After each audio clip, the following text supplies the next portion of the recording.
Hello everyone, welcome back to my channel. In today's video, I'm going to show you how we did our custom wood floating shelves. But before we get started, here's a quick look at what our house looked like when we first bought it last year. We recently finished our built-in cabinets. These are two 30-inch base cabinets with a thick plywood on top to resemble countertops. I absolutely love the way they look, but the space is missing one last touch.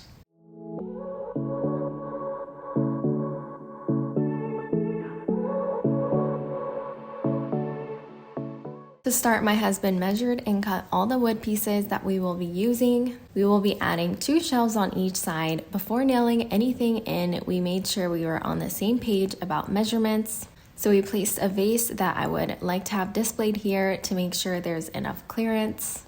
I wanted enough space in between the shelves to add whatever I wanted. I didn't want to be limited to what I can and cannot place here. I won't make it easy for you now. You got 2 minutes of my time. Next step was finding the studs and marking where the studs are on the wood. And I don't really break too easily, but I'm worth it.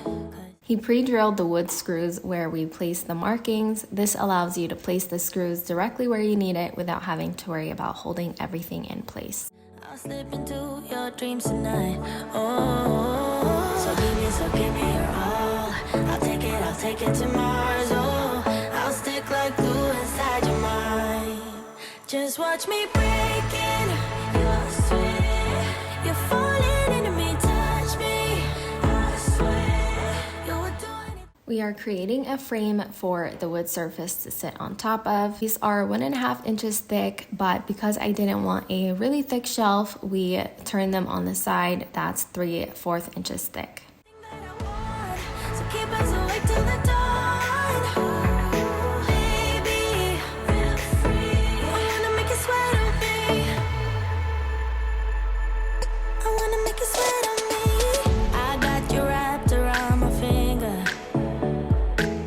but don't you try to call me tomorrow.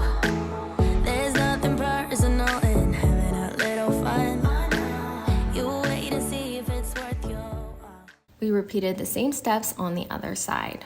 Our cabinets are 25 inches deep, so we decided to make our shelves 12 inches deep. We picked up common board that was labeled 12 inches, but later on we realized that the boards were a few inches shorter than 12. Rookie mistake because we had to cut our side frame pieces shorter, so make sure that you measure your boards, don't just go off the label.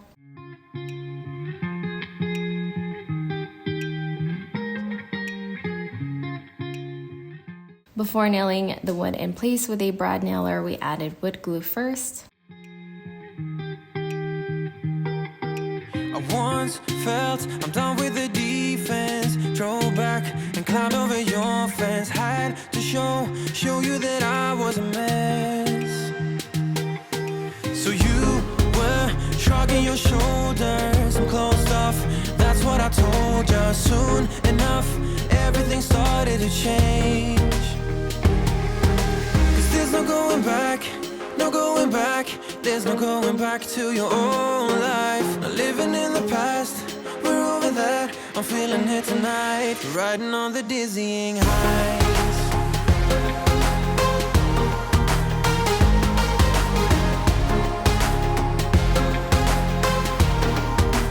Riding on the dizzying heights. Once we finished adding the top and bottom boards, we placed the same wood we used for the frame in between. This just ensures for a more sturdy shelf.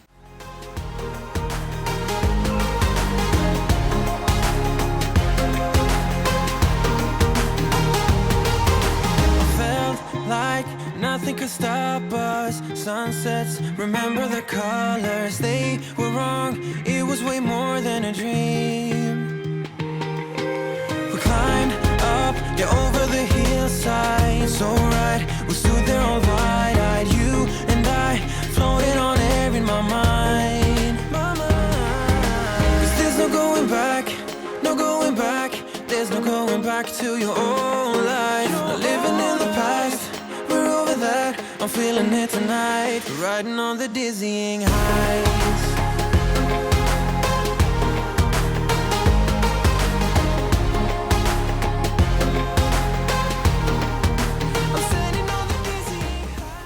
While I worked on the other side, my husband added the face frame to the shelves. The thickness of the shelves were a little less than 2.5 inches. Of course, he measured all the pieces together before picking out the perfect size for the face.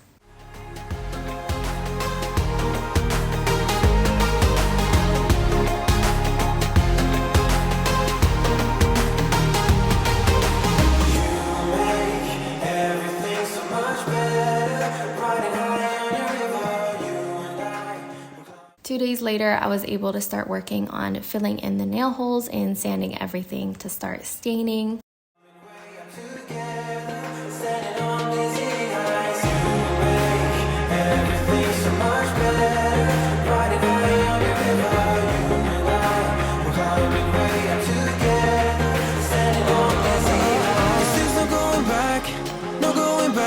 There's no going back to your old life. Not living in the past. I'm feeling it tonight, riding on the dizzying heights. I'm standing on the dizzying heights. I stained the shelves using Antique White by Rust-Oleum. I let it soak into the wood before wiping it off. I'm not sure why I don't have footage of that. Afterwards, I added this mix. It's equal parts of golden pecan, weathered oak, and antique white. Unfortunately, I had to use 3 different brands. The colors I needed were sold out, so I had to make a few different trips to different stores. After I wiped off this mix, it wasn't as rich as I wanted it to be, so I lightly buffed on Early American.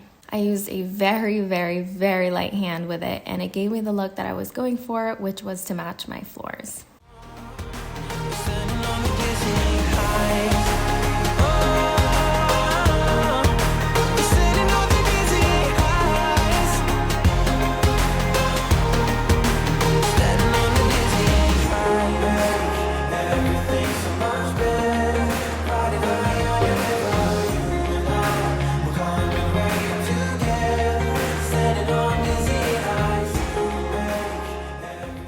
We're all done, you guys. I hope you enjoyed this transformation. I'm so excited to decorate for this new year. Here's a little sneak peek of some items I'll be showing you guys in my haul next week. I just got really excited and added a few pieces. So please subscribe if you're not already. It would help my channel a lot, and I will see you guys in my next video.